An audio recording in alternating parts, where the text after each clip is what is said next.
Hi there. I'm Roisin Cossar, and I'm the department head of history at the University of Manitoba. And I'm here to persuade you to take an introductory history course in your first year at U of M. I think there are a few really good reasons to include history in your choices in your first year. One of them is that history courses are interesting. They offer a perspective on the world that you might not have considered before. They introduce you to places that might be unfamiliar to you, or time periods that you don't know a lot about. So they just expand your perspective on the world in some really exciting and interesting ways. And the other reason I think that you should take a history course as you're working in your first year is that history offers an opportunity to learn some of the most fundamental skills you're going to need in university. That is, we teach critical reading skills. We teach you how to write clearly and effectively. These are all things that are going to help you in every course that you take at university.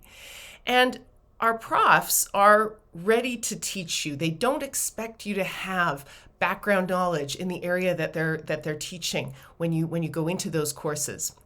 So you can take a course in an area that you have never considered before and come out knowing something new and something that's just going to make your life a little bit more interesting.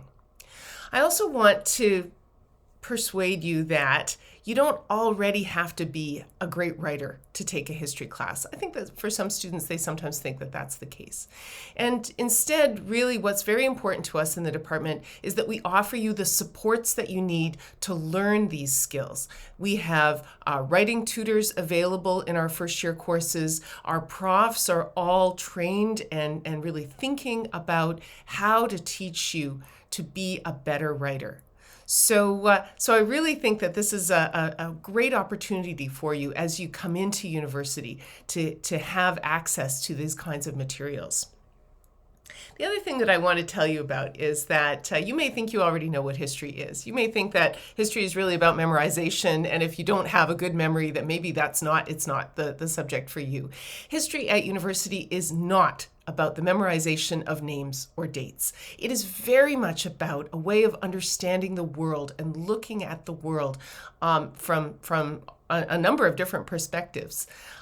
Names and dates are just the tools that we use to think more deeply and analytically about the world. That's what we train you how to do in our courses, and that's what's really important to us as historians. Our classes, our introductory classes, are lectures. They have up to about 75 people in them, which perhaps from a high school perspective might sound large, but when you actually get into the class, these classes are not particularly large. You end up getting to know your fellow students, and the profs always know all of the students in their classes. There's opportunities in many of these courses to have discussions in smaller groups, and to have a chance also to ask questions of the prof on a very regular basis. So they end up being courses that I think feel kind of intimate and really are a great introduction to being a student at university. We're also, as a department, our students are just a terrific and dynamic group of people. We have a student organization that does a lot of work, and we're also, as a department, very interested in our students. We want you to come and talk to us if you ever have questions, and if you're wondering about the possibility of taking a history course, please get in touch with me, and I'm very happy to answer any questions that you might have or give you any other information that I haven't mentioned here. Good luck with your decision making as you work on where you're going to be next year.